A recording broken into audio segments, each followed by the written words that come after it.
ఎప్పుడైనా వచ్చినాయా? ముఖ్యమంత్రిని దగ్గరికి వెళ్ళి మనం చూసినామా? అన్నా అని ఎప్పుడైనా పిలిచిర్రా? ఎప్పుడైనా రేవంత్ అన్న ఎట్లున్నావు అని అడిగే అవకాశం చంద్రశేఖరరావు ఇచ్చిండా? ఆయన ఎక్కడుండేనో ఎట్లుండేనో మనకు తెలియదు. ఇవాళ మనం ఉన్నాం కాబట్టి ఇవాళ మనం కలుసుకోగలిగినాం, ఈ పండుగ చేసుకోగలిగినాం. ఈ పండుగ వాతావరణం ఇది 10 కాలాల పాటు ఉండాలి. పాలమూరు పండాలి పసిడి పంటలతో. 20 లక్షల ఎకరాలు కనీసం జితేందర్ రెడ్డి గారు చెప్తున్నారు, కరెక్ట్ 2 ఏళ్ళు కష్టపడితే 20 లక్షల ఎకరాలకు నీళ్ళు ఇవ్వచ్చు అని. వారి మాటతో నేను ఏకీభవిస్తున్నా, నా బాధ్యత అది.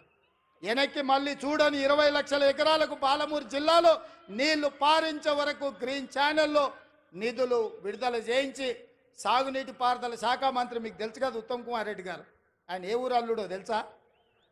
మన పాలమూరు అల్లుడు, జడ్చర్ల పక్కనే ఊరు. మన ఊరు అల్లుడే ఈరోజు సాగునీటి పారుదల శాఖ మంత్రి. మరి మనము ఇంత త్యాగం చేసినాం బిడ్డనిచ్చి ఆయనకు, అవునా? మన పాలమూరు ఆడబిడ్డను ఆయనకిచ్చి పెళ్లి చేసినాం. మరి ఆ రుణం అయితే వారు తీసుకోవాలి కదా. ఇక మల్లు గారి గురించి నేను చెప్పాల్సిన పర్లేదు. మల్లు అనంతరాములు గారి నుంచి, మల్లు అని అంటేనే పాలమూరు అనేది తెలుసు. ఎందుకంటే మల్లు అనంతరాములు గారికి ఈ ప్రాంతంతో ఉన్న అనుబంధం. మల్లు రవి గారు ఇక్కడ ఎంపీగా ఉన్నారు, మరి వారే ఆర్థిక మంత్రి.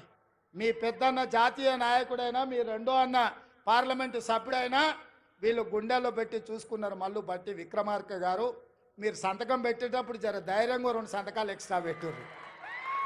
మీరు తెల్ల పేపర్ మీద సంతకం పెట్టినా మా వాళ్ళు ఏం తప్పు రాసుకోరు. 100 అవసరం ఉంటే 50 రాసుకుంటారు. మా వాళ్ళు అమాయకులు, మళ్ళీ 100 బట్టడానికి ఏమైనా కష్టమవుతుందేమో అని. మీరు తెల్ల కాగితం మీద మాకు సంతకం పెట్టి ఇచ్చినా మనం ఏమి తప్పు రాసుకోము. 100 అవసరం ఉంటే 50 రాసుకుంటాం మనం. ఎందుకంటే ఎంత ఉంటే గంతే కాళ్ళు చాపుకోవాలి అనుకుంటాం మనం, అవునా? మంచం ఎంత ఉందో కాళ్ళు గంతే చాపుకోవాలి, ఎక్కువ చాపుకుంటే బాగుండదని మనం తెలిసిన వాళ్ళం. ఇక దామోదర్ రాజనరసింహ గారు మన ఇన్ఛార్జ్ మంత్రి. నేను ఇష్టపడి ఆయన తీసుకొచ్చి ఇక్కడ పెట్టినా. ఎందుకంటే మనం ఏం అడిగినా ఏం అడగకుండా చూడకుండా సంతకం పెడతాడు ఆయన. ఆయనకు చదువు బాగొచ్చు, ఇంగ్లీష్ కూడా వచ్చు, కానీ నేను అడిగితే చదవకుంటే సంతకం పెడతాడని అన్నను మన పాలమూరు జిల్లా ఇన్ఛార్జ్ మంత్రిగా తీసుకొచ్చిన. నేనే అడిగి వారిని ఇక్కడ ప్రత్యేకంగా సెలెక్ట్ చేసి పెట్టుకున్నా. నాకేముంది చెప్పు, ఆయనను ఏదన్నా అడిగితే జిల్లా కోసం అడగాల్సిందే కదా.